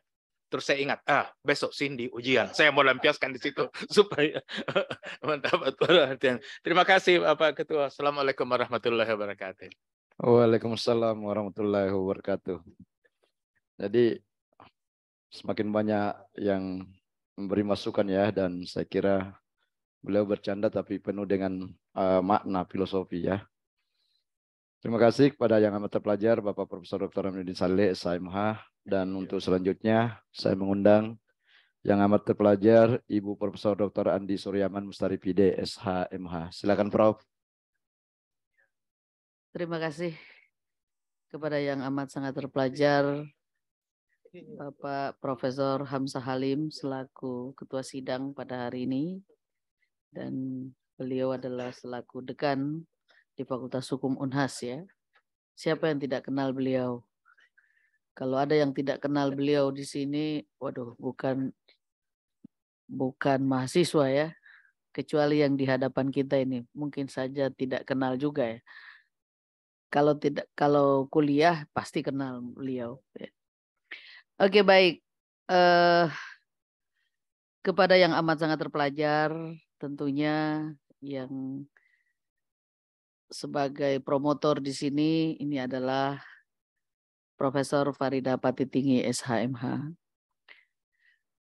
Beliau juga tidak ada yang tidak kenal, karena beliau sudah pernah berkiprah di Fakultas Hukum Unhas selama ini dan menjadikan Fakultas Hukum seperti sekarang ini. Baik, kepada ko-promotor yang amat terpelajar, Dr. Sri Susanti Nur, SHMH. Kepada yang amat terpelajar, Dr. Kahar Lahai, SHMH. Ya, keduanya ini adalah dosen agraria semuanya dan juga dosen hukum adat. Ya. Yang terkhusus kepada yang amat sangat terpelajar, Profesor Dr. Sujito, selamat datang di tempat kami, Fakultas Hukum, Prof. Yang amat sangat terpelajar, Prof. Abrar Saleng, SHMH. Beliau juga ini tidak ada yang tidak kenal, karena beliau memang spektakuler. Seperti tadi pertanyaannya aneh-aneh ya. Beliau ini adalah ahli agraria, ahli pertambangan. Profesor Dr. Aminuddin Saleh yang amat sangat terpelajar. Beliau ini adalah kita gelari sebagai ayahanda kami semua di Fakultas Hukum Unhas dan menjadi panutan. Yang amat sangat terpelajar, saya sendiri. Jangan tegang, Cindy. Karena kalau tegang, saya kasih pertanyaan 10 berturut-turut. Walaupun 5 menit diberikan, tetapi saya bisa meminta lebih. Kalau diperkenankan. Baik, apresiasi Saudara Cindy saya berikan kepada Promovenda Cindy Nadia Sampelan. Ya. Kenapa saya memberi apresiasi? Karena itu adalah sebuah capaian dari hasil kerja kerasnya. Ya. Sehingga dapat dibuktikan pada hari ini berdiri mengantarkan saudara berdiri di podium yang terhormat itu. Tidak semua orang bisa naik di podium di situ. Ya, dan tidak semua lulus. Mudah-mudahan Anda lulus. Baik. Kembali lagi, saya tidak sehebat kedua penguji tadi karena beliau itu adalah panutan kami. Tetapi sedikit banyaknya ada sedikit ikut pada diri kami. Ya. Manusia dan tanah itu adalah hubungan yang alamiah. Ya. Sehingga kalau manusia itu kehilangan tanahnya, boleh dikata bisa berontak. Sama halnya kalau manusia itu hilang pekerjaannya. Apalagi ada yang menghilangkan, itu juga manusia akan berontak karena piringnya dihilangkan. Bayangkan kalau Kampung Tengah itu dihilangkan, maka pasti berontak. Karena itu hajat hidup orang banyak. Tadi Prof. Farida menyampaikan, wah kita harus membela hajat hidup orang banyak. Betul. Ya. Kenapa? Sama ini. Kita ingat bahwa peristiwa gempa itu meluluh lantahkan baik manusia maupun tanahnya. Sehingga ada terjadi tidak degradasi? Degradasi. Dan itu membuat bukan hanya yang tertimpa masalah, musibah itu menjadi sakit. Kita pun melihatnya sakit. Sebegitu tidak bolehnya ada yang hilang di antara manusia. Manusia itu dan tanah adalah hubungan yang sangat alamiah. Dan satu hal, Saudara Cindy, bahwa hubungannya itu hubungan manusia dengan tanah, bukan hubungan manusia dengan manusia. Tanah itu bukan pemberiannya negara. Tanah itu adalah hubungan emosional yang dijalin oleh manusia dengan tanah itu sendiri. Sehingga bukan manusia yang memberikan tanah, bukan juga negara. Ya. Tadi Prof. Aminuddin Saleh bicara tentang hukum adat. Ya. Yang paling alamiah itu adalah hukum adat.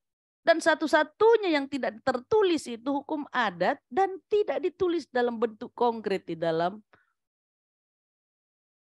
hukum positif kita. Yang berbunyi adalah the living law. Bahasa bukan bahasa kita pula lagi. Kan? Living law.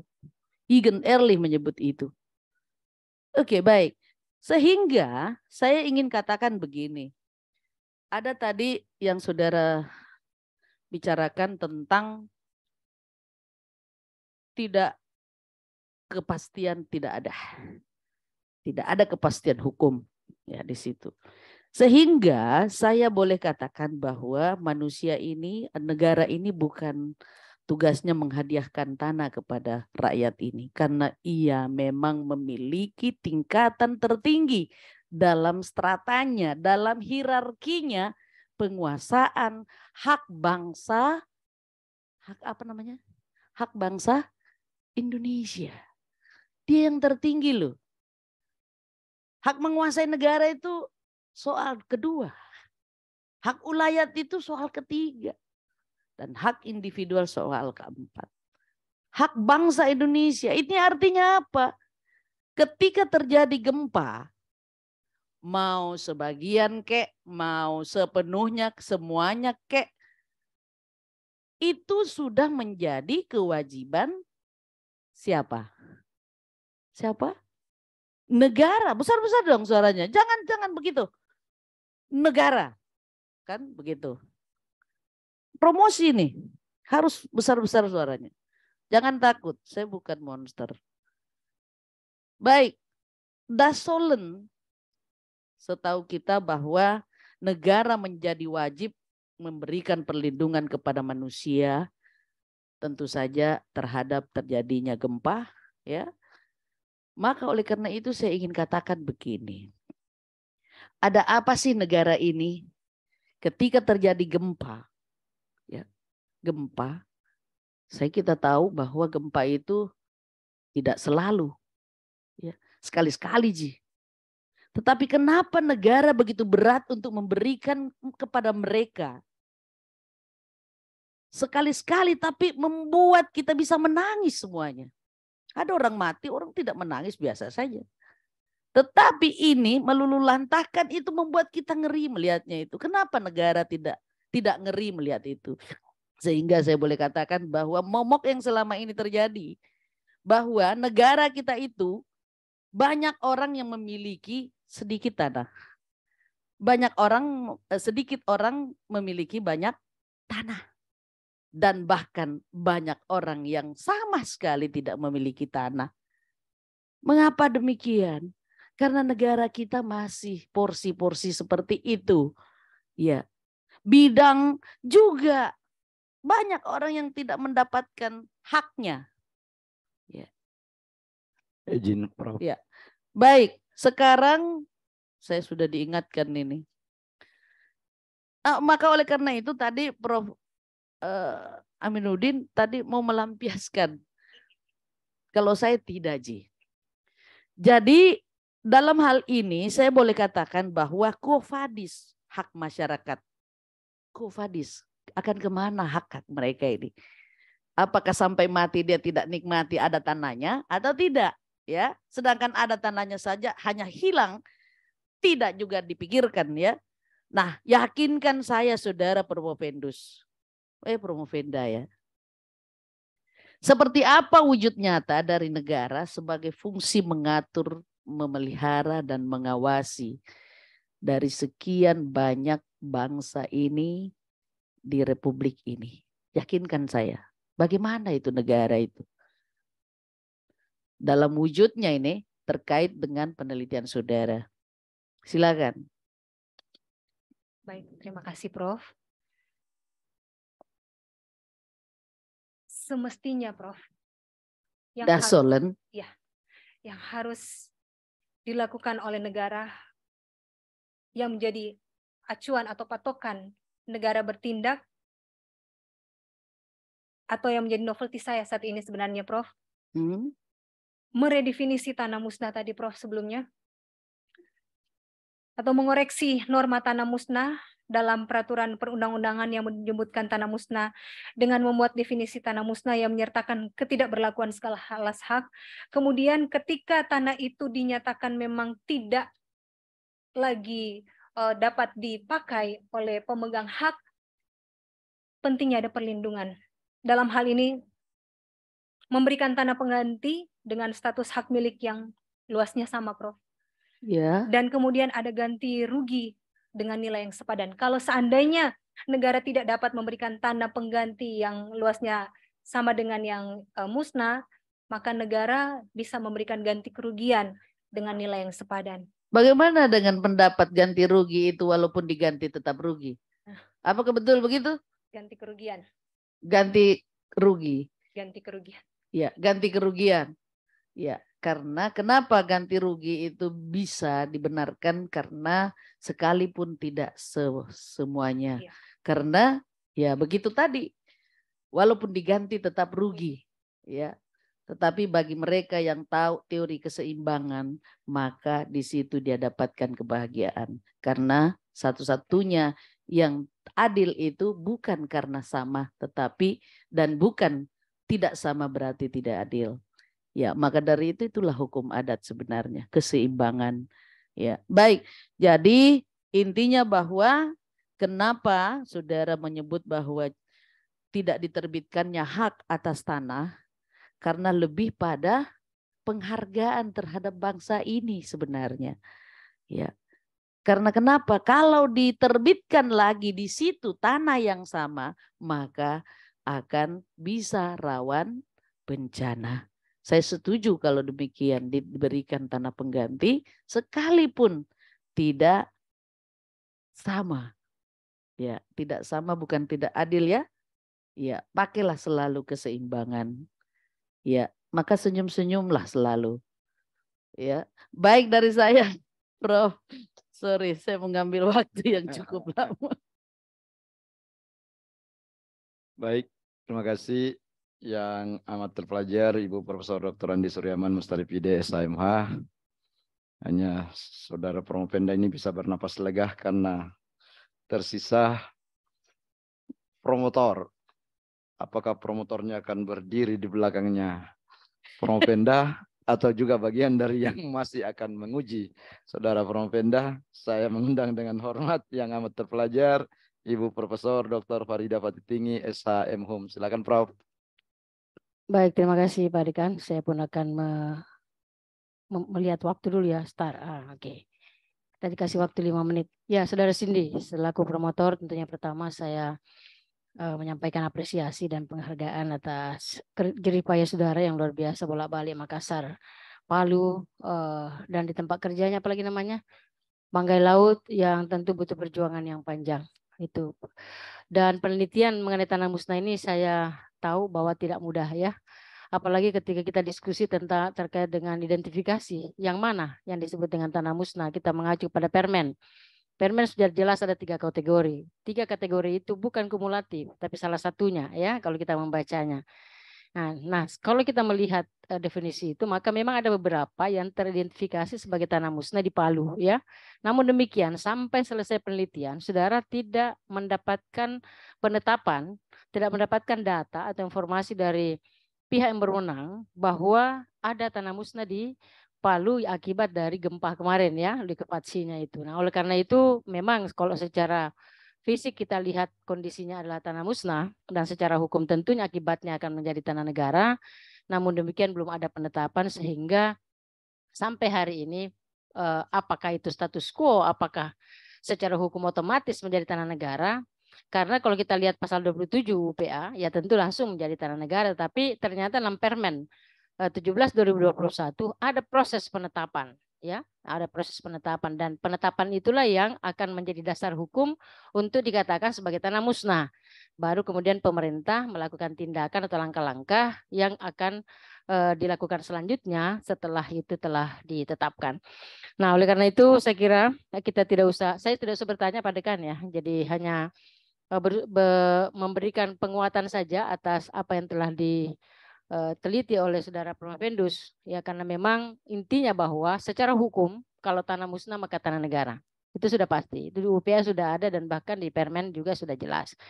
Namun untuk sampai pada penetapannya ada proses. Nah, ini yang kalau kita melihat di undang-undang sudah jelas tanah musnah tanah negara, tetapi dalam proses harus ada, dalam Permen harus ada proses secara teknis, penetapan dan seterusnya gitu ya, identifikasi dan penetapan. Nah, kalau belum ada penetapan berarti tanahnya belum tanah musnah kan? Iya atau belum? Iya atau tidak? Jangan ragu-ragu, Anda orang hukum. Iya. Iya. Ya kalau sebelum ditetapkan kan enggak jadi, belum ya secara hukum. Sama orang kalau mau bercerai, dia bisa ranjang. Selama belum ada penetapan pengadilan bahwa sudah bercerai, ya belum bercerai itu ya, walaupun dalam hukum Islam misalnya sudah talak satu jatuh sebenarnya itu tidak boleh lagi bercampur ya, karena sudah talak jatuh talaknya secara hukum agama gitu ya. Nah, tapi kan butuh penegasan kepastian hukum dari sisi administrasi. Oke, jadi saya kira itu penelitian saudara mudah-mudahan dapat memberikan masukan kepada pemerintah daerah, sehingga nanti pemerintah daerah kita membaca ini, wah ini penting dan masyarakat juga bisa tahu ya bagaimana hak dan kewajibannya sebagai seorang warga masyarakat di Kota Palu yang butuh kepastian, kan kasihan juga mereka ya seperti itu. Dan karena itu kalau musnah maka harus diberikan penggantian tanah yang lain, dan disinilah posisi pemerintah serba sulit. Sekarang ini di mana ada tanah yang kosong, susah sekali ya. Bahkan kalau kita potret dari udara ya, itu walaupun kelihatan tidak ada pemiliknya, tidak ada pagarnya, tetapi semua sudah termiliki ya. Semua sudah termiliki. Jangan pernah mengatakan tidak ada lagi tanah, masih banyak tanah yang belum dimiliki. Oke, jadi sekali lagi selamat buat saudara. Kita berharap ya penelitian ini dapat memberikan manfaat yang besar untuk kepentingan masyarakat di Sulawesi Tengah ya, seperti itu. Kemarin pun juga kita melakukan riset untuk penetapan tanah ulayat ya, dan tanah komunal, dan ternyata memang sudah banyak bergeser. Seperti tadi guru kita Ayahanda Profesor Amdin Saleh mengatakan itu sudah banyak sekali perkembangan masyarakat yang kemudian hukumnya belum bisa mengikuti secara pasti gitu. Oke, saya kira itu Pak Dekan. Terima kasih atas kesempatan ini. Selamat sekali lagi buat saudara. Mudah-mudahan proses selanjutnya berjalan lancar dan saudara dapat meraih predikat doktor pada hari ini. Demikian, terima kasih. Wabillahi taufiq wal hidayah. Assalamualaikum warahmatullahi wabarakatuh dan selamat siang.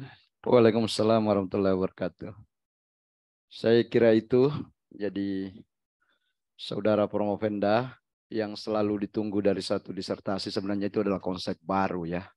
Kebaruan, sehingga itulah yang dipromosikan sesungguhnya, bukan orangnya, tetapi temuannya.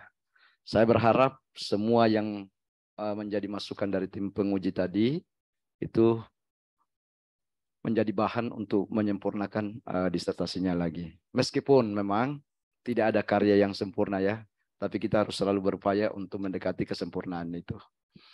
Saya kira itu, maka untuk selanjutnya sidang ujian promosi doktor saya akan tangguhkan selama 10 menit untuk memberi kesempatan Dewan Penguji menetapkan hasil ujian. Ketua sidang, promotor, kopromotor, dan penguji berkenan meninggalkan ruang ujian. Hadirin dimohon berdiri.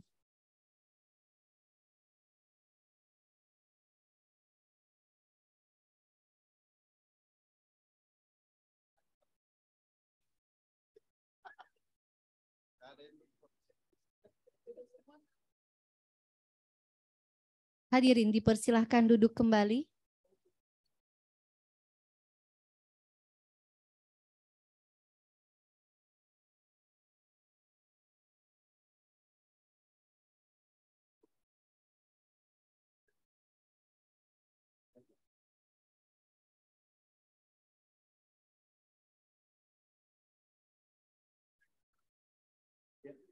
Ketua sidang, promotor, kopromotor, dan para penguji memasuki ruang ujian.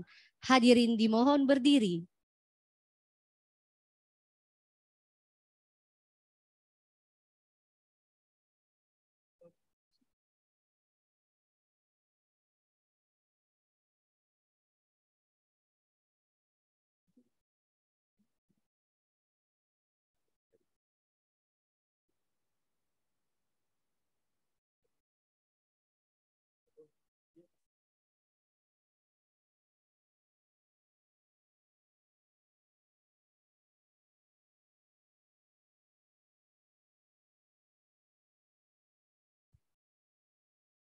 Hadirin dipersilahkan duduk kembali.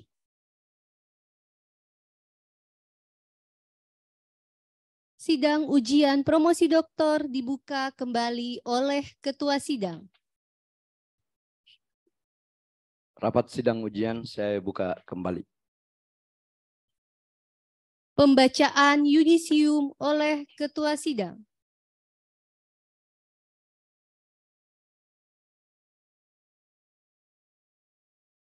Yudisium sidang terbuka ujian promosi doktor Universitas Hasanuddin beserta promotor, kopromotor, dan penguji dalam rangka ujian promosi untuk mencapai gelar doktor dalam bidang ilmu hukum bagi saudara Cindy Nadia Sampelan.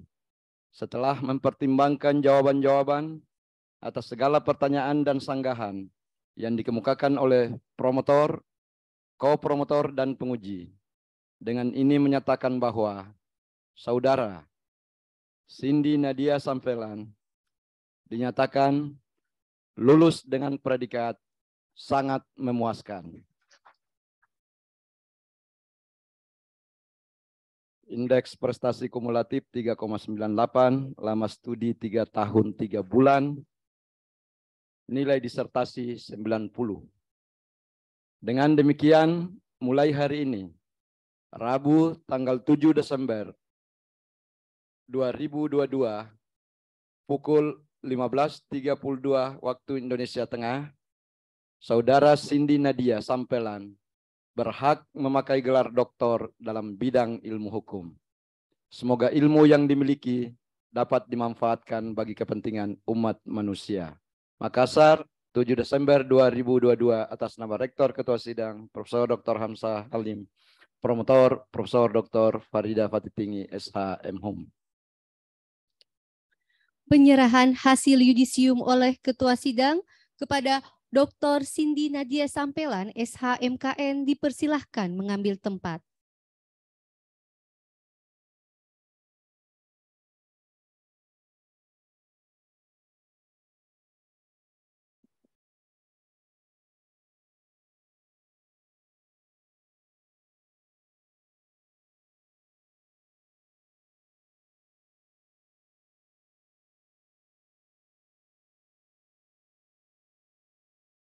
Ya, atas nama pribadi dan pimpinan sidang serta Sivitas Akademika Fakultas Hukum Unhas menyampaikan selamat atas pencapaian Saudara Dr.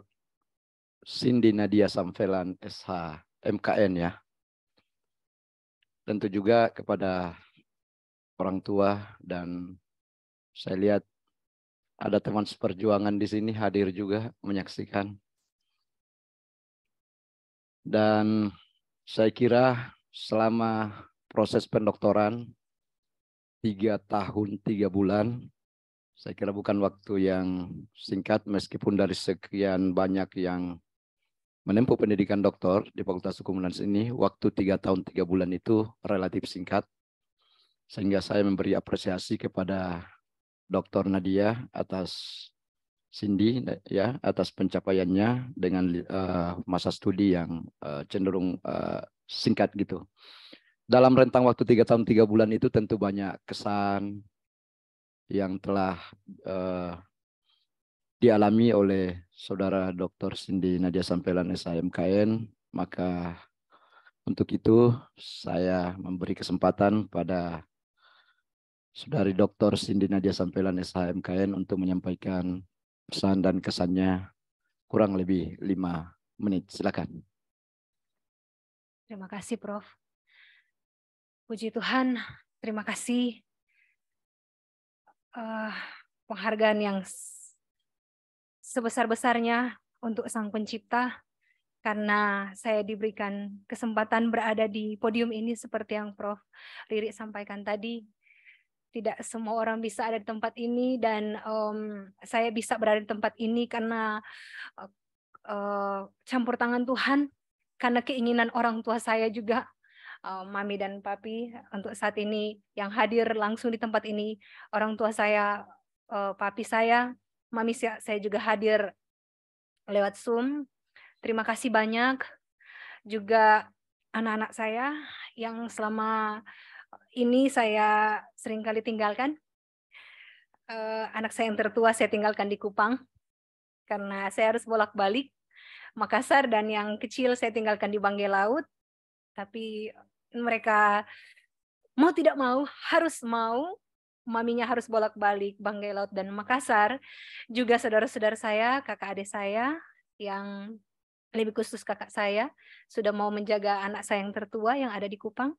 Dan juga pendamping saya saat ini berada dengan saya saat ini di tempat ini, dan juga saya berterima kasih yang sebesar-besarnya kepada Profesor Dr. Hamzah Halim. Terima kasih banyak, Prof. Terima kasih untuk waktunya. Kepada Ibunda kami, Profesor Dr. Farida Patitinggi, terima kasih, Prof. Sudah membimbing Cindy. Di tengah kesibukan, harus terima kalau orang Banggai Laut sudah datang. Aduh, ini orang pulau sudah datang. Mau tidak mau mesti terima. Silakan masuk. Terima kasih banyak, Prof. Kemudian orang tua kami, Bapak Dr. Kahar Lahae. Terima kasih, Bapak. Sudah membimbing saya sampai bisa ada di tempat ini. Ibu Dr. Sri Susanti, terima kasih banyak, Bu. Mohon maaf kalau selama ini ada hal-hal yang kurang berkenan. Saya minta maaf. Kemudian kepada orang tua kami yang jauh-jauh dari Yogyakarta, Prof. Dr. Sujito, terima kasih banyak, Prof, atas bimbingannya. Saya minta maaf kalau dalam saya WA ataupun telepon ada yang kurang berkenan, mohon maaf. Kemudian juga untuk Prof. Dr. Abrar, saya ini ada pengalaman dengan Prof. Abrar. Saya sampai minta tolong Pak Uli untuk memediasi saya atau memfasilitasi saya. Tapi luar biasa, sebelum saya ujian, saya sudah dibantai lewat telepon. Saya pikir itu yang ditanyakan, ternyata berbeda. Terima kasih banyak, Prof. Jauh-jauh dari Morowali bisa ada hari ini, terima kasih banyak. Kemudian Prof. Riri, terima kasih banyak Prof. Sudah memberikan wejangan. Sejujurnya Prof, saya paling takut sama Prof. Karena kalau saya WA jarang sekali dibalas, hampir-hampir tidak pernah dibaca. Tapi luar biasa, terima kasih banyak Prof. Sudah mau memberikan saya wejangan. Ternyata tidak kenal maka tidak sayang. Tidak. Saya mengetahui Prof ketika di ruang kelas. Memang orangnya saklek nampaknya, tapi luar biasa baik. Memang Ibu, terima kasih banyak. Kemudian orang tua kami, dengan hormat, saya sebut Prof. Dr. Aminuddin Saleh. Terima kasih banyak Prof. Untuk petua-petuanya yang diberikan kepada kami. Terima kasih banyak. Kemudian untuk Bapak Dr. Sudirman Saat. Walaupun saat ini belum berkesempatan hadir, saya mengucapkan terima kasih banyak untuk setiap wejangan yang diberikan kepada saya dan seluruh audiens yang hadir saat ini. Tadi sempat hadir Ketua Pengurus Wilayah Sulawesi Tengah, Ketua IPAD kami, ada tadi hadir tapi sudah harus kembali karena buru penerbangan, Pak Tovan Lacanca, dan juga ada Ketua Pengurus Wilayah Sulawesi Tengah INI, ada Pak Farid, juga beberapa teman notaris saya lihat. Ada juga, ya, Ketua Angkatan kami nih. Yang saya pikir sebentar lagi akan menyusul saya, Pak Lubis, Angkatan 2019, ada Dr. Betsy, teman-teman, mohon maaf kami ada grup, saya sebut grup Tingtong, di dalamnya kami Angkatan 2019. Jadi memang sedikit usil dan jahil, tapi kami selalu saling memotivasi untuk sesegera mungkin bisa menyelesaikan pendidikan kami. Ada Arlianda, ada juga Ibu Asisten Kabupaten Banggai Laut yang sempat hadir, Ibu staf ahli juga sempat hadir dari Kabupaten Banggai Laut. Terima kasih banyak untuk semua pihak, Pak Uli, dan semua yang sudah mengambil bagian untuk lancarnya sidang promosi saya pada hari ini. Terima kasih banyak, Prof. Baik, terima kasih. Saudara Dr. Cindy Nadia Sampelan, SHMKN. Dan untuk selanjutnya saya akan persilakan pada promotor untuk memberikan pesan-pesan khusus kepada yang amat terpelajar Dr. Cindy Nadia Sampelan, SHMKN. Silakan Prof. Ya baik, terima kasih Pak Dekan selaku pimpinan sidang. Yang saya hormati seluruh tim promotor dan tim penguji, secara khusus penguji eksternal yang telah berkenan hadir. Dan Bapak Ibu tamu undangan yang saya muliakan, khususnya orang tua dan keluarga dari saudara Dr. Cindy. Alhamdulillah hari ini saudara sudah berubah ya. Bukan karena apalagi teman yang suka cepat berubah itu. Berubah. Berubah ya. Menjadi seorang dokter. Menjadi dokter itu tidak mudah ya. Menjadi tidak mudah dan bebannya juga berat. Karena dokter itu bukan hanya sekedar titel yang memperindah suatu nama gitu ya, tetapi di sana ada beban yang sungguh berat sebagai seorang intelektual, sebagai seorang yang harus ditanya, bukan lagi bertanya ya, dan harus memberikan penjelasan yang benar sesuai dengan kaidah-kaidah ilmiah seperti itu. Karena itu saudara, selamat ya sekali lagi buat saudara, selamat buat keluarga, ada bapaknya hadir langsung ya di sini, selamat Pak ya. Dan Ibu yang hadir lewat Zoom, tidak semua orang yang kuliah bisa selesai ya, ada. Tapi kita berharap semua yang masuk itu akan selesai, insya Allah. Semaksimal mungkin kita bantu seperti apa supaya bagaimana bisa selesai ya. Tapi ada juga yang tidak bisa selesai karena ya semua karena kehendak Allah, Tuhan yang Maha Kuasa.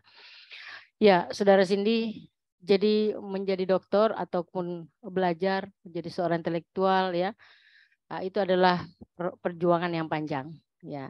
Tentunya apalagi berjuang luar biasa nih, harus ke Kupang, harus ke sini, harus ke Banggai dan seterusnya gitu ya. Saya saja tidak bisa membayangkannya ya. Ya, jadi apresiasi kepada seluruh teman-teman dari Palu ya, di Pak Ketua kelas. Waktu itu dikirimkan saya fotonya lagi di opname ya, lagi diimpus ya. Jadi itu jangan terlalu tegang ya. Hidup ini harus dinikmati. Ya, jadi saya pun juga begitu dulu. Karena saya pernah mengalaminya, jadi saya sekarang memberikan nasihat ya. dinikmati, disyukuri ya. Kehidupan ini luar biasa. Ya, jadi semua kita punya keinginan kuat untuk cepat selesai. Tapi selalu saja ada hambatan-hambatan yang kita dapati. Makanya karena itu diambil hikmahnya. Saya 1 minggu sebelum ujian hasil dulu ya Prof ya. Ujian hasil laptop saya dicuri. Ya, 1 tas diambil gitu ya. Saya katakan saya tidak selesai ini. Saya tidak doktor ini ya.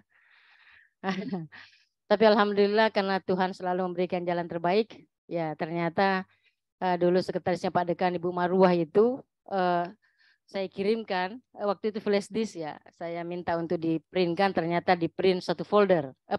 Di save 1 folder. Nah, itulah yang menyelamatkan ya. Alhamdulillah, karena kalau saya disuruh ketik ulang lagi, aduh saya sudah menyerah.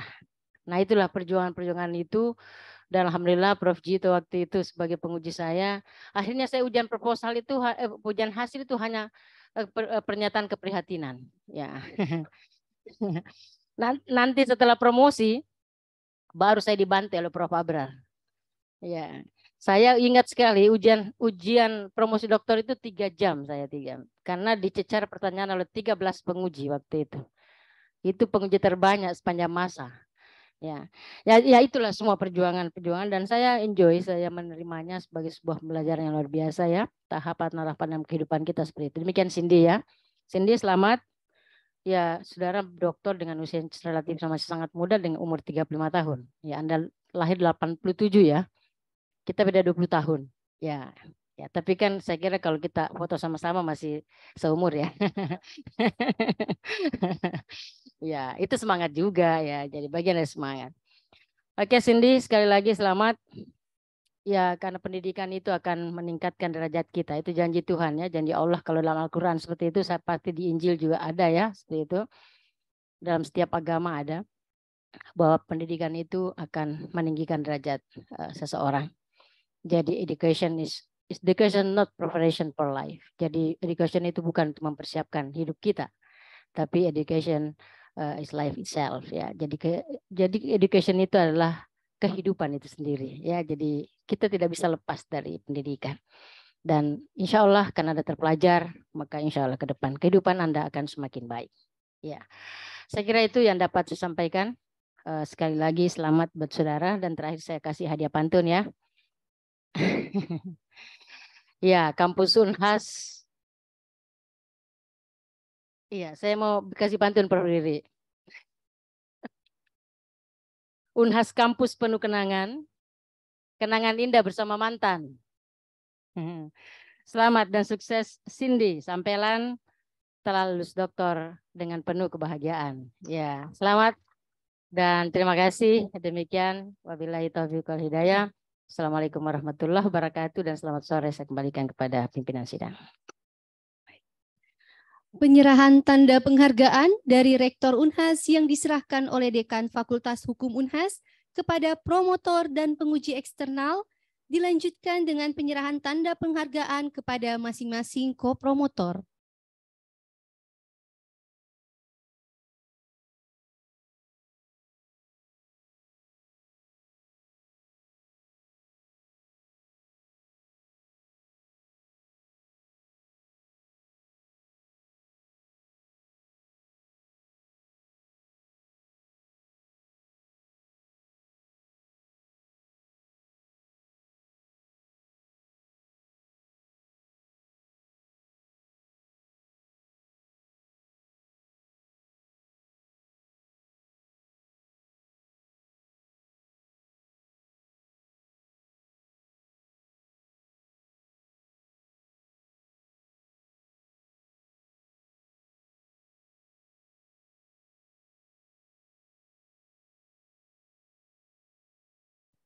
Sidang terbuka ujian promosi doktor Universitas Hasanuddin ditutup oleh Ketua Sidang. Sebelum saya menutup sidang ujian promosi doktor ini, terlebih dahulu saya ingin menyampaikan ucapan terima kasih yang pertama tentu kepada promotor beserta ko-promotor yang telah bersinergi dengan baik sehingga pada hari ini kita bisa melahirkan 1 orang doktor lagi dalam waktu yang relatif singkat, 3 tahun 3 bulan. Demikian halnya secara khusus saya ingin menyampaikan terima kasih kepada penguji eksternal Bapak Profesor Dr. Sujito, SHMH. Demikian halnya kepada segenap tim penguji, karena tanpa kehadiran Ibu Bapak sekalian, maka sidang ujian promosi doktor pada hari ini tidak dapat kita langsungkan. Begitu pula kepada segenap yang hadir baik secara luring maupun daring yang telah mengikuti sidang ujian promosi doktor ini dengan tertib sehingga sidang ujian promosi ini berjalan sebagaimana mestinya. Dengan mengucap syukur alhamdulillahirrabbilalamin, maka sidang terbuka ujian promosi doktor Universitas Hasanuddin dengan resmi saya tutup.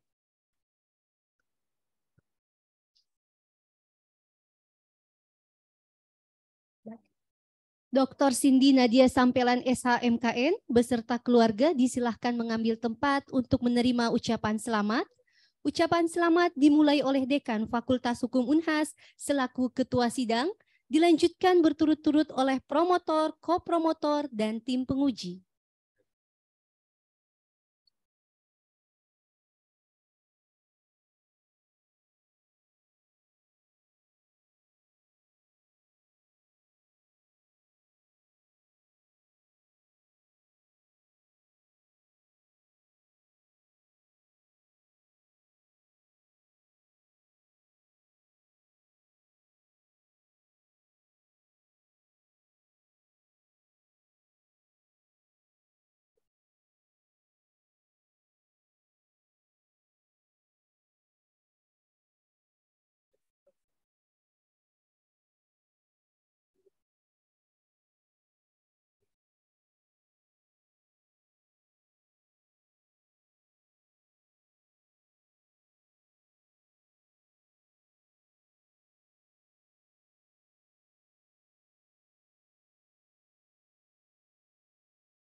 Baik, terima kasih kepada Ketua Sidang, promotor, kopromotor, tim penguji, dan para hadirin atas kehadirannya pada ujian promosi Dr. Cindy Nadia Sampelan SHMKN. Demikianlah ujian promosi pada hari ini.